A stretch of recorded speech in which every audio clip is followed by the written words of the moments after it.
Hey, this is Carrie with Canary Quilts, and we are on block 9 of the Designer Mystery Block of the Month. This is an exclusive pattern to Fat Quarter Shop, and they put it out last year, and it's a 12-month project, and each month we get a block, and they're all coastal themed. The fabric is coastal theme. It's called Nantucket Summer Nights, I believe is what the fabric's called. I do have a link to the fabrics down below. They're just, I love these fabrics. They're just very comforting colors. I love working with them. The pattern is not available yet. I do believe they put their patterns out once we're done, so if you want to do their Designer Mystery Block of the Month, they do have a pre-order for 2023, which I have a link down below for that also, if you want to check that out. Anyway, today I'm going to walk through block 9, which is called Sandcastle, and it was done by Joanna Figueroa at figtreeandcompany.com. And I loved putting this together and seeing these sandcastle points and just thinking about being on the beach and the comforting colors. So it really was kind of a comforting block to do, familiar shapes to put together in it, and it was really fun to put together. And as you can see, I have finished out my block, and I've done that with all 9 of my blocks now, and I got my first 2 rows together. So when I'm done with this block, I'll show you real quick how I did this finishing. So block 9. We are getting close to the finish. Anyway, hit the subscribe button, notification bell. You'll get notified each month when I do this and all the other fun stuff I got going along here. And yeah, let's get started. All right, let's get started on block 9, Designer Mystery Block of the Month. This one was designed by Joanna Figueroa from figtreeandcompany.com, and it's called Sandcastle, and it looks really fun to put together. I love all these points here. And this outside border looks really cool too. I really like it. It kind of does look like a sandcastle. I've already made my cuts, and this is how much fabric I have left. And just go through the cuts real quick. A is these squares you see here, these big squares. B is going to be paired with F for this half square triangle. C is just these patches that are going to be here and here. You can't see that one, but it's here and here. D is going to be paired with E and G to make flying geese, which you can see we have quite a few between the blue and the green flying geese. And then H and I are going to be used to build out these squares right here around A. So H and I are going to be used around A. So those are the cuts we've got. I've made sure to make sure my background or my white pieces here are all face up because it's really hard to see what the top fabric is. So I go through and do that in the beginning. The other thing you want to do is go through and mark a diagonal on B's, on all your D's, and there's quite a few D's. And what were the other ones? H and I. So that way you're ready to go, you can grab these pieces and just keep on sewing. So to get started with, I'm going to start the flying geese and my half square triangles. So I'm going to do these first, put these aside, and we'll come back to those. So flying geese are pretty simple. They're all going to be exactly the same. Take one of your base units here, take your white corner, make sure that your diagonal is going from the center to the corner, either side, it doesn't matter. We're going to sew on that line, and then we're going to trim 1/4 inch from the line and iron towards the corner. So I'm going to get all these corners done and then show you real quick the other side. I'm pretty sure you're probably familiar with flying geese, but I'll just go through it again. I have the first side on, and you're going to have 12 green and 4 blue, and then we're just going to trim 1/4 inch from that seam we just made. There, just like that. And then we're going to iron towards the corner.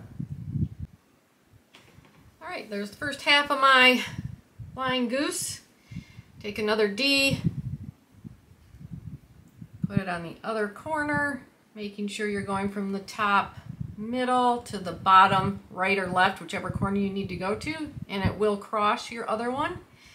And then we'll do the same thing. Sew on the line, trim 1/4 of an inch from your seam, and then iron towards the corner. And then our flying geese will be done. All right, there's my 12 flying geese, green ones, and my 4 blue flying geese. And to make the half square triangles, just gonna take B and F, put them right sides together, and remember your B had the diagonal line drawn on it. So on this one we are not ironing, there you go. We are not sewing on the line. We are sewing 1/4 of an inch from the line on each side of it. So I use my 1/4 inch foot and I put it right on this line so that I get a seam that's 1/4 of an inch away from it. Flip it over, do the same thing. So I'll have 2 seams here and I'm going to cut on the line. So I'll show you when I'm done. All right, so I've got both my seams 1/4 of an inch away from our line, and then I'm just going to trim right on that line to get our half square triangle. So I am going to iron these towards the blue side.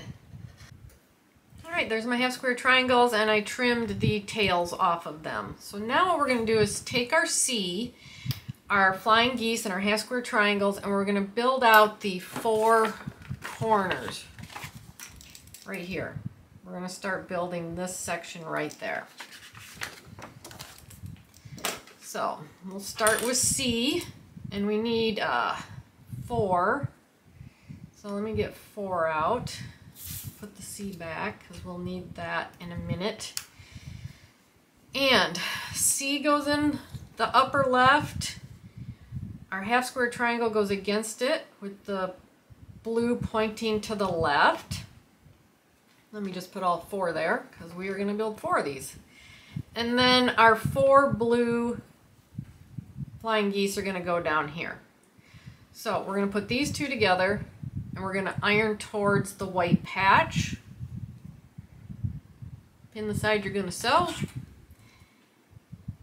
And then we will add this section to our flying goose. So I'm going to get these sewn up.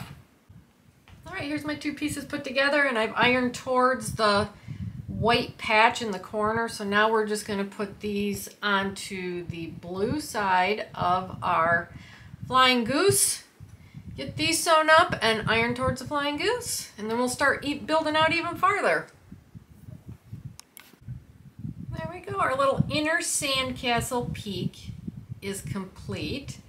So now we want to build out around this, and we're going to take our C's, the remaining 4, and we're going to put them up here in this corner. And then we're going to take 4 of the green flying geese and set them there, and 4 more green flying geese and set them there. So that's how our corner is going to look in the end. So we will add this flying goose to this side, and then we are going to add the patch to this side of our flying goose, and then we can put the 2 rows together. Got a little 4 patch going on here. Make sure that your long green edge of your flying goose is against the inner sandcastle peak here. And we'll get these put together. Here's my rows put together. I have ironed both of them towards the green flying goose, which means that when we put this together, these seams will nest. And then we will get this sewn up, and we are ironing towards the flying goose white patch unit. And then our corners will be done. We are going to move to the 4 snowball patches. Okay, there's my sandcastle corners done, and we iron towards this top flying goose. So now we just take our remaining pieces, which are A, I, and H. And I'm going to keep I over here because we're going to need some more of these later. But we want to take our A, and we have put diagonals on the back of this. So you want your blue your light blue to go on top, and we're going to sew on the line, trim 1/4 of an inch from the line, just like on a flying goose, and then iron towards the corner. And then what we're going to do is just build out around our square exactly like that, with the 2 light blues going on top and 2 dark blues going on the bottom. Alright, so just like with the flying goose, we sewed on the line. We're going to trim 1/4 of an inch from that line, and that way we can get this, I think it's called a snowball corner in the edge, or in the corner. So we're going to iron towards the corner. Alright, so there's our first corner put on. We'll take another light blue and we'll put it where the line goes from the middle, the top middle, down to the bottom right hand edge in my case. And we're going to do the exact same thing with this. Sew on the line, trim 1/4 of an inch from your seam, iron towards the corner. And then we are going to repeat for 2 dark blue down here. So exactly the same way all the way around. So I'm going to get these finished up, and it's going to be the same way with this leftover A and these 4 leftover blues, except it's going to be all dark blue all the way around. Alright, here's the pieces we are left with. I just finished up these 2 squares. This is the one with the light blue, dark blue, and here's the one dark blue we need to do. Constructed exactly like I showed you how to do this one. So what we need to do first is take our remaining green flying geese and add them to the light blue side of our squares here. And we are going to sew this on, and we're going to iron towards the big square. Alright, there's my flying goose added to my square unit that we built, and we've ironed towards the square. So we need to make 2 outer rows and 1 inner row. So we want our castles to point to the outside, and then we want to take 2 of these and put them in between so that our blue comes up like that, light blue. And then we want to take 2 of these and put the dark blues against the dark blue center here. So now we can put these together. Nesting seams right here at the flying geese. And then checking that our point will be on that seam with that point. And it looks good. So I'm going to get all of this pinned up, ready to go. And then we can come back and put on the last remaining piece and start putting our rows together, and our little sandcastle will be done.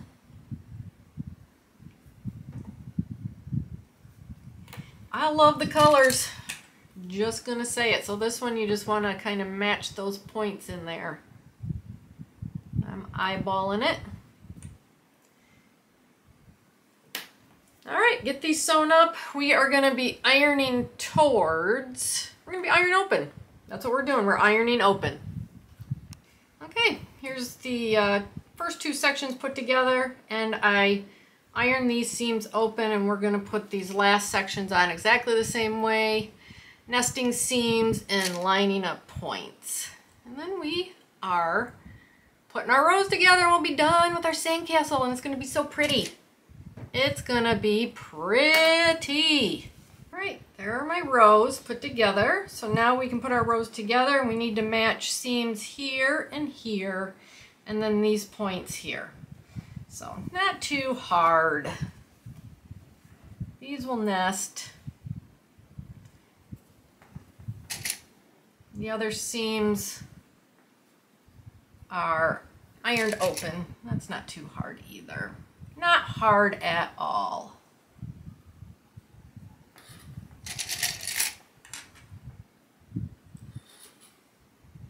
And then we're going to sew these on and iron these open also.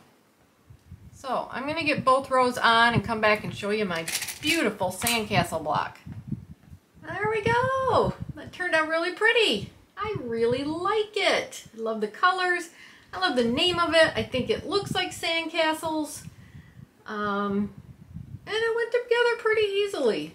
there's a little bit of bulk in the seams here. There's a lot of points going together, but it's manageable. So I like it. I love these colors. I like this block, and I'm really happy with it. So let me know how it's going for you. I know a lot of you out there are doing this. I get a lot of comments about it and wonder what you think of the block and how it went together for you. We are on block 9. We have 3 more blocks coming to us. I'm going to try to put some rows together, and if I do, I'll show them to you, and we'll see how that goes too. That's going to be fun, but I still have to finish out all of these 9 blocks I've done to fit my finishing blocks, so that's going to take some time too. But anyway, hit the subscribe button, notification bell. You get notified when I do the other 3 blocks and we put this beautiful quilt together. Alright, here's my block 9, and I wanted to go through how we're going to be finishing out these blocks. And you're going to grab your O and your N, which are the background white, and it's just going to be sashing that goes around it. You're just going to be making a white frame around the whole thing. So you need 2 O's, and you'll need 2 N's. And you'll just put the short side on, both of them, iron it towards the strip you're putting on, and that's it. Then you'll have the block that is going to be framed out like that. So I'm going to get this done, and then I will show you how to finish it out with the colors around the edges of all these blocks with the color strips. There is my framed out block 9, and I went ahead and framed out all the other 8 blocks that I have. So the pattern is going to tell you which of your blocks, and it does it by number, like this is number 9. It tells you blocks 2, 4, 9, and 11 are going to go with II and JJ. So my 9 is going to go with these 2 that I already have done. So I'm just clipping these on. And then I looked it up for these also. So these 3 blocks go with the KK and LL. And then these 3 go with HH and GG. And these are going to go on exactly the same way we just put our white frame on. You put the 2 short sides on, iron towards the strip, 2 long sides on, iron towards the strip. So pretty simple. I'll show you what they look like when we get done. Here we go. Here's all 9 of my blocks finished out and ready to be put in the quilt. They look beautiful with these frames on them. I love it. Looks like it should just be 1 block hanging on a wall. It's like it's matted and framed. So there you go. Pretty easy finishing these out. Not hard at all. 3 more blocks to go and we'll be putting this baby together. So thanks for watching the video, and good luck on your finishing. Let me know how it goes for you. So there's block 9 finished. I finished out the individual blocks, and then I put these 2 rows together, and it is coming together. It's so exciting. I just love it when we start to get to this point. And look at that. It's so beautiful. I love these colors. Anyway, I had fun making this block. I had fun making this video, and hit the subscribe button, notification bell, and we'll see you in the next video. Bye!